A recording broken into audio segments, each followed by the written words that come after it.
السلام علیکم ورحمۃ اللہ وبرکاتہ۔ بسم اللہ والحمدللہ والصلاۃ والسلام علی رسول اللہ، اما بعد۔ امام مسلم رحمہ اللہ اور علوم حدیث پر ہماری بحث جاری ہے۔ آج کی کلاس میں ہم امام مسلم رحمہ اللہ کی ایک مستقل کتاب المنفردات والبہدان سے علوم حدیث کی بحوث پر بحث کریں گے انشاءاللہ العزیز۔ المنفردات والبہدان یہ بھی علوم حدیث کی ایک اصطلاح ہے اور یہ باقاعدہ فن ہے علم حدیث کا، جرح و تعدیل کا، اور بڑا ہی زبردست یہ فن ہے۔ امام مسلم رحمہ اللہ پہلے محدث ہیں جنہوں نے اس فن پر پہلی مستقل کتاب لکھی۔ اللہ اکبر، المنفردات والبہدان کے نام سے۔ تو اس موضوع پر اور بھی کئی ایک کتابیں محدثین نے لکھی ہیں۔ اس فن کی باقاعدہ اصول و ضوابط ہیں البہدان کے۔ اس میں کئی ایک مسائل ہیں، اس کی طرف ہم نہیں جانا چاہتے۔ زندگی رہی تو کبھی اس پر ہم مستقل ایک دورہ کروائیں گے انشاءاللہ العزیز۔ مشہور کتب میں سے جو بہدان پر لکھی گئیں ان میں سے سب سے پہلی امام مسلم رحمہ اللہ کی کتاب ہے المنفردات والبہدان۔ یہ عام مطبوع ہے، دستیاب ہے۔ دوسری کتاب امام نسائی رحمہ اللہ کی ہے تسمیۃ من لم یروی عنہ غیر رجل واحد کے نام سے۔ اس میں صرف 25 رواد کا ذکر ہے، 25۔ اسی طرح ایک کتاب ہے امام ابو الفتح الازدی رحمہ اللہ کی، اس کا نام ہے المخزون فی علم الحدیث۔ اس میں صرف صحابہ کرام کا تذکرہ ہے اور اس میں کل روات 263 ہیں۔ سبحان اللہ۔ مختصراً عرض ہے کہ امام مسلم رحمہ اللہ نے اپنی اس مبارک کتاب میں سب سے پہلے البہدان جو اصول حدیث کا مسئلہ ہے اس کی تعریف کی ہے۔ یہ البہدان صفحہ نمبر 17 ہے۔ فرماتے ہیں تسمیۃ من روى عنه رجل او امرأة حافظہ او حافظت رسول اللہ صلی اللہ علیہ وسلم شیئا،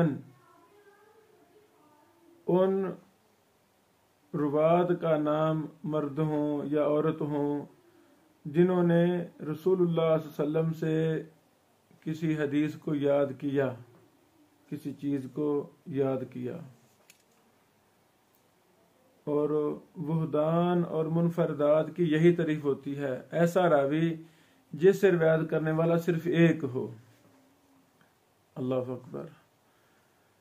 اللہ تعالیٰ محدثین کی قبروں پر کروڑ رحمت نازل فرمائے۔ انہوں نے کتنے پیار اور محبت کے ساتھ علوم حدیث کی خدمت کی۔ اگر کسی راوی سے بیان کرنے والا صرف ایک ہے تو اس پر اللہ کتابیں لکھ دی ہیں تاکہ طلبہ، علماء، شیوخ، محدثین کو علم ہو کہ اس سے روایت کرنے والا صرف ایک ہی ہے، دوسرا نہیں ہے۔ اور پھر کون سے صحابہ کرام ہیں جن سے روایت کرنے والا صرف ایک ہے، کون سے تابعین ہیں جن سے روایت کرنے والا صرف ایک ہے، اور وہ ایک کون کون سا ہے، ایسے ہی آخر تک، ائمہ محدثین تک، روات حدیث تک۔ سبحان اللہ۔ بہرحال امام مسلم رحمہ اللہ نے اصول حدیث کے اس مسئلہ کی تعریف کی ہے کہ بہتان کسے کہتے ہیں. تسمیت من روا عنہ رجل او امرأۃ حافظہ او حافظت رسول اللہ صلی اللہ علیہ وسلم شیئن. یہ صفحہ نمبر 17 ہے. صفحہ نمبر 17 میں اسی سطر کے آگے امام مسلم رحمہ اللہ نے حدیث کی تعریف بھی کی ہے. حدیث کی تعریف بھی کی ہے. سبحان اللہ. فرماتے ہیں تسمیت من روا عنہ رجل او امرأۃ حافظہ او حافظت رسول اللہ صلی اللہ علیہ وسلم شیئا من قول او فعل. سبحان اللہ. امام مسلم فرماتے ہیں جس مرد یا عورت نے رسول اللہ صلی اللہ علیہ وسلم سے کوئی چیز یاد کی ہو، حفظ کی ہو، من قول او فعل، آپ علیہ الصلوۃ والسلام کا قول مبارک ہو یا فعل مبارک ہو، یعنی قول اور فعل دونوں چیزوں کو امام مسلم رحمہ اللہ نے حدیث مانا ہے. یہ البہتان صفحہ نمبر 17 ہے.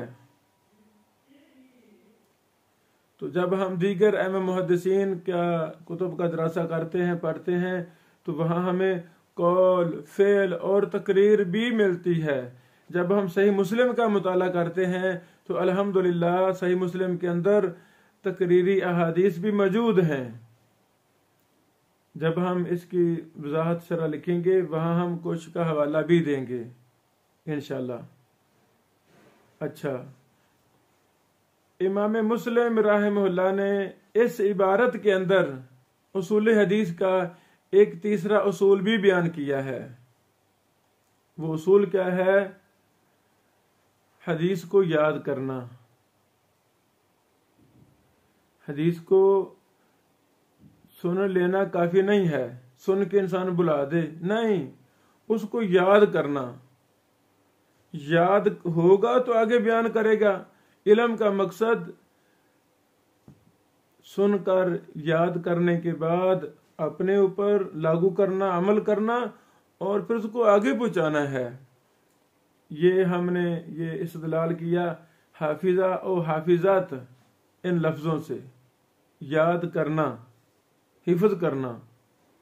تیسری بات، جیسے ہم نے امام بخاری رحمہ اللہ اور علوم حدیث میں اس پر کچھ حوالے ہم نے نوٹ کیے تھے، بیان کیے تھے کہ جیسے مرد حدیث کا راوی ہے ویسے عورتیں بھی حدیث کی راوی ہیں. صحابہ کرام ہیں تو صحابیات بھی ہیں، تابعین ہیں تو تابعیات بھی ہیں، محدثین ہیں تو محدثات بھی ہیں. الحمدللہ. تو حدیث بیان کرنے میں عورت کو وہی درجہ حاصل ہے جو مرد کو حاصل ہے. سبحان اللہ. اس پر کوئی تفصیل ہم نے امام بخاری رحمہ اللہ اور علوم حدیث میں کوئی تفصیل بیان کی ہے. تو امام مسلم رحمہ اللہ بھی اسی اصول کی طرف اشارہ فرما رہے ہیں کہ مرد ہو یا عورت ہو، جس نے نبی پاک علیہ الصلوۃ والسلام سے کچھ یاد کیا، آپ کا قول ہو یا فعل ہو. سبحان اللہ. آگے وہ وضاحت فرماتے ہیں بہتان کی، ولا یروی فلا یروی عن کل واحد منہم الا واحدا، کہ ایسا راوی جس سے بیان کرنے والا ایک ہی ہو، تابعین میں سے دوسرا کوئی بھی نہ ہو روایت کرنے میں. سبحان اللہ. یہ چند صفحہ نمبر 17 پر ہی ہم نے بات کی ہے، مختصر چند اصول یہاں سے ثابت ہوئے نکلے. جب ہم البہتان کا مطالعہ کرتے ہیں تو ہمیں بہت زیادہ فوائد ملتے ہیں. اللہ تعالیٰ توفیق دے تو آپ بھی البہتان امام مسلم رحمہ اللہ کی کتاب شاملہ میں بھی ہے، PDF میں بھی ہے، اس کو لیں، ڈاؤن لوڈ کریں اور اس کا مطالعہ کریں کچھ سیکھنے کی غرض سے. مثلا راوی نمبر 3 ہے مالک بن نزلہ الجوشمی، لم یروی عنہ الا ابنہ عوف بن مالک.